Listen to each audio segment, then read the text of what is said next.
British Challenger 2 in the steppes of Ukraine. In mid-January this year, Britain announced that it had sent 14 of its Challenger 2 tanks to Ukraine. The British were the first to supply their Challenger 2 tank to the Ukrainian army, but even earlier the French announced their intention to supply the AMX-10RC tanks. But AMX-10RC is a light-wheeled tank, which many experts consider as an infantry fighting vehicle, and Challenger 2 is a full-fledged main battle tank. Not 2 months later, the British announced that they would deliver not 14 but 28 of their tanks.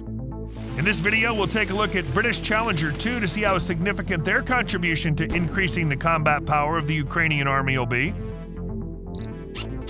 First, a bit of history about the emergence of this tank, which is not only interesting in itself, but also explains why Challenger 2 turned out exactly as it is.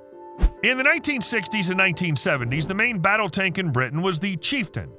But in the mid-70s, it was clearly evident that its performance was inferior not only to the then newest Soviet T-72 tank, but also to the older T-64.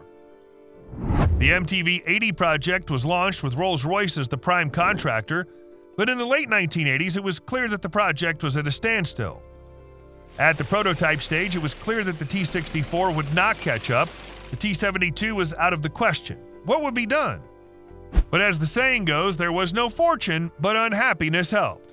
In December 1974, Iran, which was then still a Western ally, ordered from Great Britain 125 Shear 1 and 1,225 Shear 2 tanks, which were a development of the CHIEFTAIN.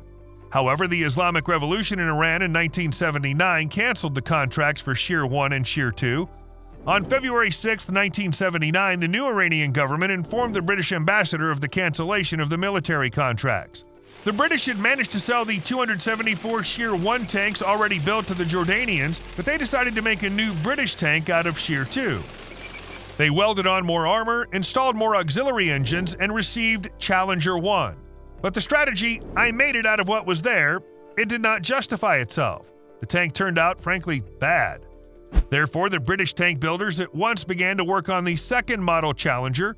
Conceptually, it was a copy of its predecessor. The shape of the turret and hull remained the same, while the main changes concern new electronics and armor of the tank. Thus, the CHESH combined armor has been replaced by Dorchester material consisting of a shock-absorbing layer, steel, and ceramic. It's claimed that its resistance is 2 times higher than that of conventional armor steel. Additionally, the tank can be equipped with ROMOR dynamic protection units. To improve the passive protection of the tank, several special camouflages and coatings have been developed to reduce the tank's visibility in the thermal spectrum.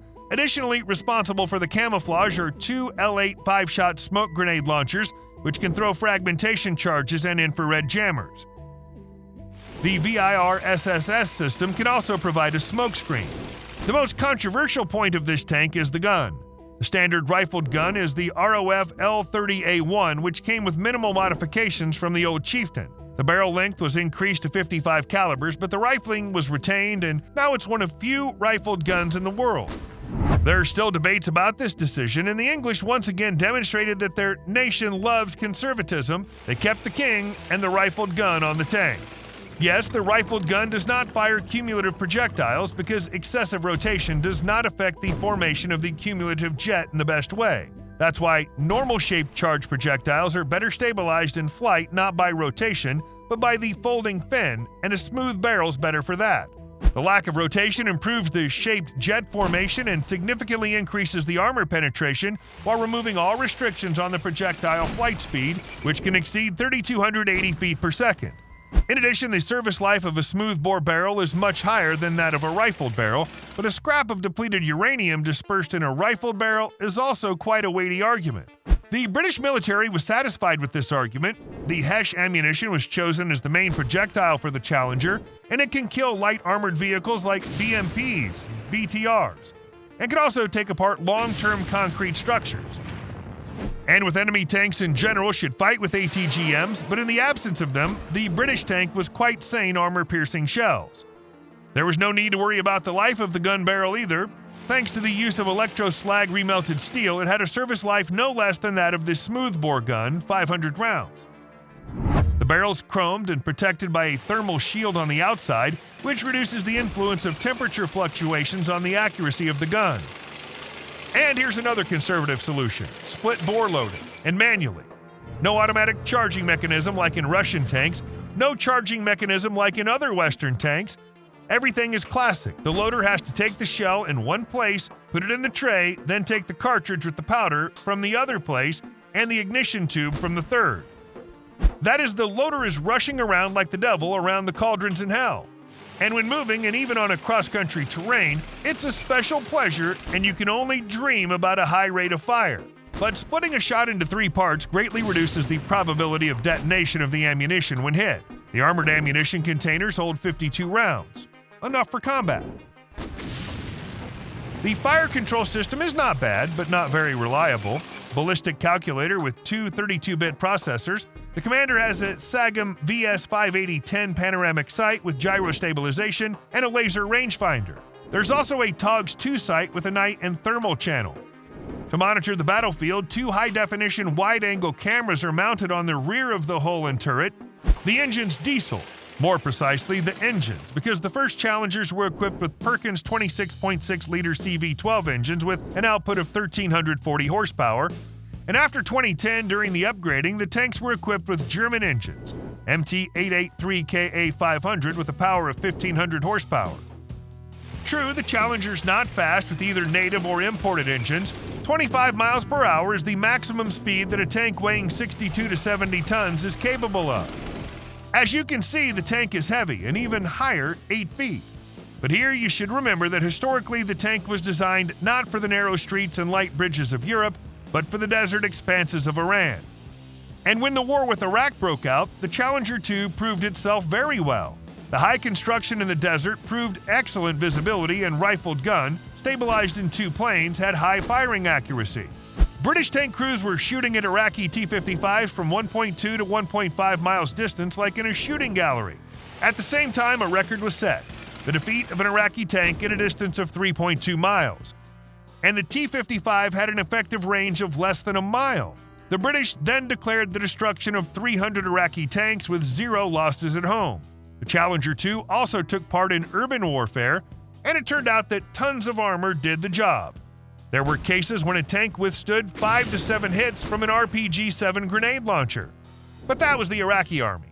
Now the Challenger 2 will have to fight not the ancient T-55s, but the latest T-90s, T-80s, and the well-upgraded T-72s. Plus Russian anti-tank systems Kornet and Fagot. The L-30 rifled gun will give a big advantage when firing from close positions when shooting at targets at long range, and there are plenty of them in the steppes of the south of Ukraine where the Challengers are supposed to be used, but it'll lose in close combat. The automatic loaders of the Russian guns easily provide a rate of fire of 8 to 12 rounds per minute, while the 3-piece manual loader of the British gun is unlikely to be able to provide a faster loader. According to many tank experts, the loader of a tank with a couple of rounds coming in will reload his gun in no less than 30 seconds. That is, the T-90 will be able to hit its British counterpart at least 4 times in response to 1 shot. That's a lot.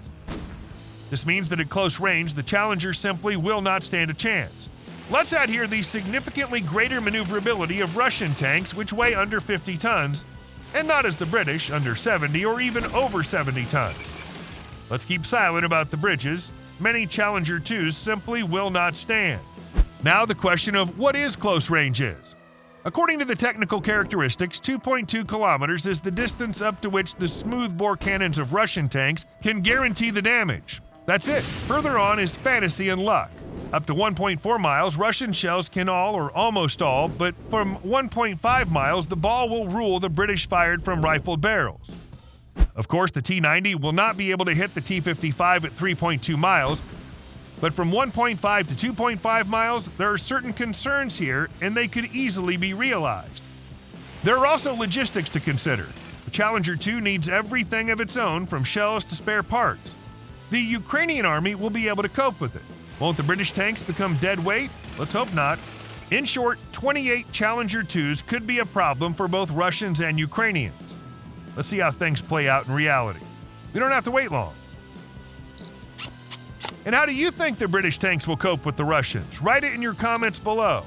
As usual, please do not forget to like and subscribe. There'll be a lot of interesting reviews.